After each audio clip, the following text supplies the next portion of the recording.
For every struggle in your life, there is a strategy. They didn't get it either. I'm going to try y'all. For every struggle in your life, there is a strategy. They got it. Because on the outside, people don't look broken. You don't see bruises, and you don't see scratches, and you don't see scrapes, and people don't walk around in a big cast, and so you can't tell with the naked eye. The problem is that there's a malfunction on the inside. So many times, depression, what it feels like is this, that I'm so afraid to share what's going on the inside because I'm afraid it might destroy you. So what I do is I bury it on the inside of myself only to destroy myself. When it comes to things that really matter in life, I think all of us know that better is a perspective. You know why you think some people's lives are better than yours? Because you see the part that they show you. They might have a better house, but I wonder what goes on inside. And see, you don't know which one's better. When something is just beginning to bud, there is also trouble rising up right beside it. When the wheat came up, the tear came up with it. Not because the wheat wasn't real, but because it was. It came up at the same time. Life is crazy. If you live long enough, you will find out that some of the people you spent so much of your time envying were secretly miserable. There is something in you that will deliver you. But in order to produce it, you have to go through the dark place.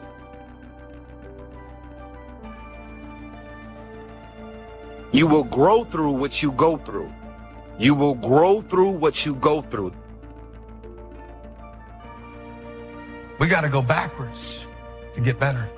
We got to go all the way back to get better. I have to be comfortable in my life to accept that sometimes loss is the way to gain. To know that sometimes the most painful moments are the most purposeful moments. I have to be comfortable in my life to stop comparing myself so much with people who are not meant to be the standard anyway. Now, I don't know what you're facing today, but I know this, everybody in this room is facing something. If it ain't nothing but life, if you don't have nothing to fight but life, if everybody likes you and you're just as beautiful as you can be and as healthy as an Olympian, if you deal with nothing but life, life will try you to the breaking point. It can be the best time in your life and the worst time all at the same time. You can either stand up and take that small step forward. You don't have to know where you're going. You don't have to have the perfect plan. You don't have to know what tomorrow holds. But you can either get up and take that small step, or you're going to sit at that kitchen counter for the rest of your life. And now, years later, I pushed through those hard times and I realized, and I truly believe in now, that the smallest of steps eventually completes the grandest of journeys. You can have what other people can't have. You can go where other people can't go. You can ask what other people can't ask for, because you are not a whosoever. Quit acting like a whosoever. Quit asking like a whosoever. Quit asking like you don't have a right to go in boldly and ask. You are a chosen generation. You are a peculiar people. Say, I'm not a whosoever. Our problems do not overshadow our purpose. Our weaknesses do not discount our work, and our deficiencies definitely do not delay our destiny. We have to learn how to work our weakness. You got to work your weakness, because all of us to some degree have a thorn in our flesh. We all have gaps. We all have deficiency. We've all made mistakes. We've all got these things that feel like a thorn in our flesh. If you wish to be successful, study success. If you wish to be happy, study happiness. Happiness is not an accident. It is first a study and then a practice. You would naturally assume that most people would make a careful study of them. Why they do not is yet another example of those aspects of life that fall into the category of mysteries of the mind. Remember, major keys to your better future are going to be ideas and information. Open people like to live on the periphery of boundaries, and they like to break boundaries between things, because interesting things happen when you think a different way, when you think outside of the box, so to speak. That's what open people do. They always think outside of the box, no matter what box you put them in. You know, and sometimes you meet people that are so open that they're completely disorganized. Their thought process is almost completely associational, like a dreamer. They just jump from one thing to another, and they're very interesting to talk to. It's very hard for those people to get their lives together because they're interested in absolutely everything, and their attention just flits all over the place. If we have any lack, it is not because we lack money or opportunity or resources. It is because we lack ideas that have taken form from information. If you search, you will find. So that is the way to discover ideas and life-changing information. Search. In order to find, you must search. You must go and engage in conversations with people of substance. You must go looking, go searching. Rarely does a good idea interrupt you. And as you make a diligent search, you will find just the ideas you need. Everybody's been through some shit in their childhood. Alcohol and drug abuse, family members, grandmother, family dying, and it all sets you back. It's a setback for a setup to get to the ultimate blessings. And I came to speak to somebody today who has some triumph in your life, but you've also got some trouble. You've got some joy in your life, but you've also got some sadness.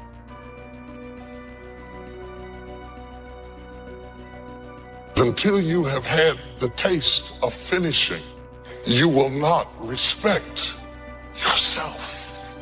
Until you follow through, until something is done, tears and struggles and pain, and you go through it anyway, and you show up and you continue to fight on no matter the circumstances. So why not reach down inside of you and come up with some more of those remarkable human gifts? They're there waiting to be discovered and employed. And I challenge you to do that because you can change. If you don't like how it is for you, change it. If it isn't enough, change it. If it doesn't suit you, change it. And I challenge you to do all that because you can change. See, you don't ever have to be the same after today, only by choice. Now for the process of change, just a philosophical pronouncement won't do. It takes more than that, and it takes more than enthusiasm. You can get all excited about lifting 200 pounds until you get to the gym. Then you need a new excitement, and the new excitement is discipline. Discipline, the major step to human progress. If there is one thing to get excited about, this is it. Get excited about your ability to make yourself do the necessary things to get a desired result. That's true excitement. Really making personal changes calls for 10% inspiration and 90% perspiration. Wishing we could change is a beginning. But now wish must be translated into activity, and inspiration and affirmation must lead to discipline. We can affirm that we are going to change, but we must now form new habits and develop new disciplines for the affirmation to come true. We can look at developing ourselves spiritually, physically, and mentally. With respect to our spiritual development, this may be a major or a minor issue for you depending on your values and your goals. Come to your own decisions as to what it will take to nourish your spiritual nature. Next, let's look at physical development. The body and the mind work together and depend on each other, so they both need attention. Treat your body like a temple. So just put it in your notes. Body like temple. Not a bad suggestion. Now, in taking care of the physical, we must learn to be conscious of ourselves, but not self-conscious. We need to be aware of our physical appearance, our physical well-being, but not to the point of being self-conscious. But some people devote too much of their day to physical appearance. Physical appearance is going to have something to do with your future, your well-being, so do spend some time on physical appearance. How we appear to other people does make a difference in terms of our acceptance and our ability to function and do well in the marketplace. If you do have a pattern, realize that any pattern you have, including self-sabotage, still comes back to one thing. Human beings, no matter what we're doing, including sabotaging ourselves, we do it for a positive intent. If it clearly is a pattern where you are subconsciously sabotaging yourself, screwing things up, hey, get excited. Don't get upset. Say, hey, look, my brain is doing what it does best. Personal development, how important. Remember, the major key to your better future is you. That's a sentence with a lot of value. The major key to your better future is you. For a share of my life, I didn't understand the importance of that phrase. I used to wonder why two people could work for the same company and one make twice as much money. Wouldn't that be a puzzle? I know there are many ways to do well, but in this narrow area called compensation, what is the difference? I thought time makes some of the difference. Some people do better because they have more time. Now that's got to be dumb, right? You can't get someone else's time. There isn't any more time. Where would you find any? Hey, when the clock strikes 12 midnight, that's about it. It's over. There isn't any more time. If you insist on finding more than 24 hours a day, they will come and take you away. You see, what you become is far more important than what you get. However, it is also true that what you become directly influences what you get. Most of what we have attracted by the person we have become. So here's the great challenge of life. You can have more than you've got because you can become more than you are. That is the great focus of attention for life change. Now, on the other side of the coin, it reads, unless you change how you are, you'll always have what you've got. I've discovered that income does not usually exceed personal development. Sometimes income takes a lucky jump, but unless you keep growing out where it is, it will usually come back where you are. Life has strange ways. A very rich man once said, if you took all the money in the world and divided it equally among everybody, it would soon all be back in the same pockets. I guess it is hard to keep what you haven't attracted by your own personal development. It's not what we can do that's in question. What we can do is fantastic. What we can do is unbelievable. What we can do, it's what we settle for that's disappointing. What we become is what leads to all the good things. And the habits we form, habits of mind, attitude, and behavior, are a dominant part of what we are becoming. Now, I understand as well as anyone that forming new habits doesn't come easy. But new habits will come when we change, but rather by changing small pieces and parts at a time. I think that's how most of us change. We just keep nudging ourselves in the right direction, forming one or two new habits at a time, little by little, until finally we've made the turn. And this is where the good life comes from, those personal changes. There's nothing you can do with the seasons, but there's everything you can do with yourself. Wish for your own attitudes, strength, and capabilities to change in order to handle the winters. Time, we will probably use them all, unless somebody finally comes along and blows all those excuses apart to make us come face to face with the real reasons for our current dilemma. Until that time, we will probably use another million excuses to prevent ourselves from having $1 million. Here's one of the major questions I'll pose to you during this program. What are you going to do starting today that will make a difference in how your life works out? See, if you don't do something starting today that will make a difference, guess what? It's going to be the same. And you can guess what the next 5 years are going to be like. Just look at the last 5. Now here's another key question. What can you do starting today that will make a difference? That's a good question. What can you do? What can you do with economic chaos? What can you do with massive disappointment when it's all gone wrong? What can you do when it won't work, when you've run out of money, when you don't feel well, and it's all gone sour? What can you do? Well, let me give you the broad answer first. Here's what you can do. You can do the most remarkable things, no matter what happens. Hey, people can do incredible things, unbelievable things. A man can do the most amazing things with the most impossible circumstances. A woman can do the most remarkable things with the most disastrous circumstances. Hey, I found out kids can do remarkable things. That is, if they have remarkable things to do. I also found out if they don't have remarkable things to do, there's no telling what they'll do. For things to change for you, you've got to change, no matter what successes you've already achieved. Otherwise, it isn't going to change for you. I sure hope things will change. That seemed to be my only hope. If it wasn't going to change, I was in serious trouble. Then I found out it wasn't going to change, and I was in serious trouble. Hey, remember, it isn't going to change. Not long ago, I did a seminar for a group of oil company executives during their convention in Honolulu. Sitting around this conference table, one of them asked, Mr. Rohn, You know some important people around the world. What do you think the next 10 years are going to be like? I said, gentlemen, I do know the right people. I can tell you. So they all listened very carefully. I said, gentlemen, based on the people I know and from the best of my own experience, I've concluded that in the coming 10 years, it's going to be about like it's always been. Do you define yourself by your emotions? Do you define yourself by your status? Do you define yourself by your lowest point? Do you define yourself by your highest achievement? All of that is dangerous. It's very easy for us to become duplicates of everything and everybody that's around us. I'm saying to you, wake up every day and decide that you love yourself enough to commit yourself to you. They say that you're selfish. The word selfish starts with the word self. I cannot take care of you if I'm not taking care of myself. Some of y'all are so consumed, you're allowing people to make you feel bad about being so blessed.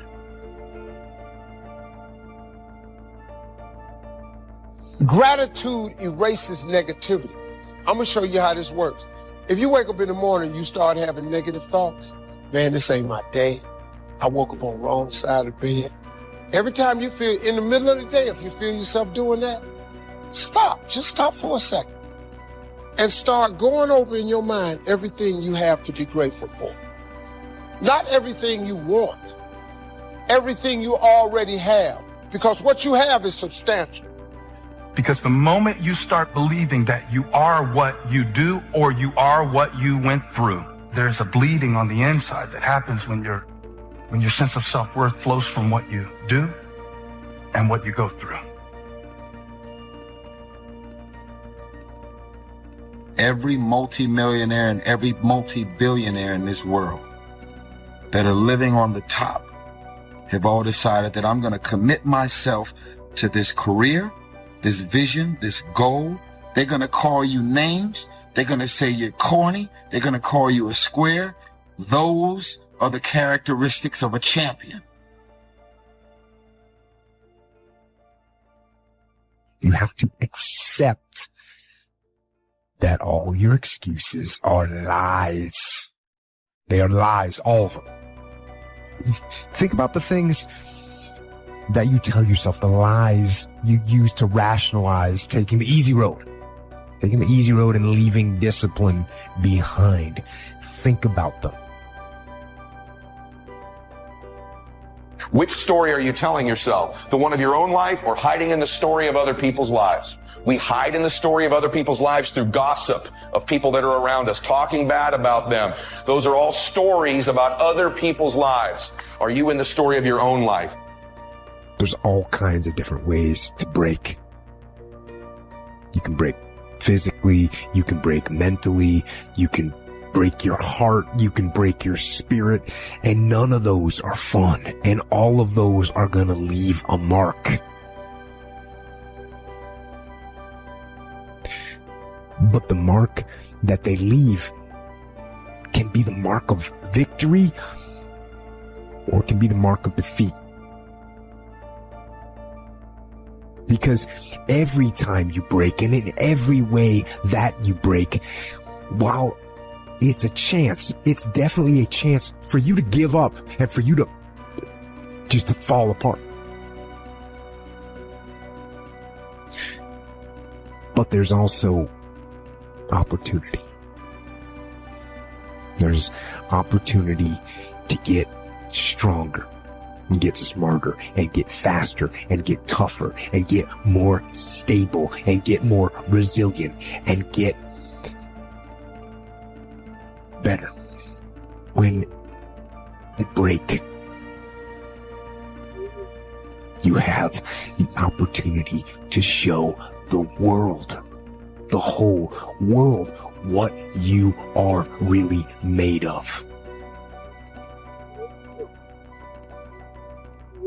So if you break, the fight isn't over. In fact, if you break, the fight is just beginning. Let me tell you something you already know. The world ain't all sunshine and rainbows. It's a very mean and nasty place, and I don't care how tough you are, it will beat you to your knees and keep you there permanently if you let it. You, me, or nobody is gonna hit as hard as life. But it ain't about how hard you hit. It's about how hard you can get hit and keep moving forward. How much you can take and keep moving forward. That's how winning is done. Now, if you know what you're worth, now go out and get what you're worth. But you gotta be willing to take the hits and not pointing fingers saying you ain't where you want to be because of him or her or anybody. Cowards do that, and that ain't you. You're better than that. Move on. Straight up, move on. I don't need to be enabled. I need some friends who will empower me to think a new thought, empower me not to give up, empower me to go further, empower me to go harder. What is my spiritual giftedness? Because when God created you, he gave you gifts, spiritual strengths, to enable you to find and fulfill your purpose. When you find your spiritual gift, you'll be good at it. It'll be just what you do well. It'll fit. It'll be natural. It'll be easy. I am not a victim, I'm a victor. And my present situation does not define my potential destination. Life doesn't happen to me, life happens for me. So spare me your sympathy. I don't need any of it. What I do need is your strength. What I do need are your strategies. I need you to empower me so I can step into the future God has called me to. You buy a ticket on a train or a plane because you want to go someplace, and you know exactly where you're going. You may have to change planes in a different city, your flight may be canceled, and you may have to switch to another flight, but you will persist. You know where you're headed, and you're quite determined to get there. That's goal-directed behavior in its simplest form. You've got a lot to give. You have a lot to offer. The fact that you're still here means that your business is not through yet. The other thing that keeps us from reaching our goal is not feeling worthy. Because see, when you don't feel worthy of your goal, you'll begin to unconsciously engage in self-destructive behavior, like procrastinating, constantly putting things off, squandering your time, and that's what life is made of. Do you have character? Are you for sale? Your future depends on your character, not your charisma. And most leaders, whether they are politicians, preachers, or parents, they try to live off their charisma. They try to live off their talent. There's so much we're learning right now. We may not know we've learned it until way on the other side of it. You don't really realize life lessons until later. You know that, right? It's later that you say, oh, it was good for me that I was afflicted. Oh, it's good for me that they told me no. And it's later that we see the lessons. A lot of times it's later that we see the lessons. When you start to pile them into life, what's your distraction? Just be honest.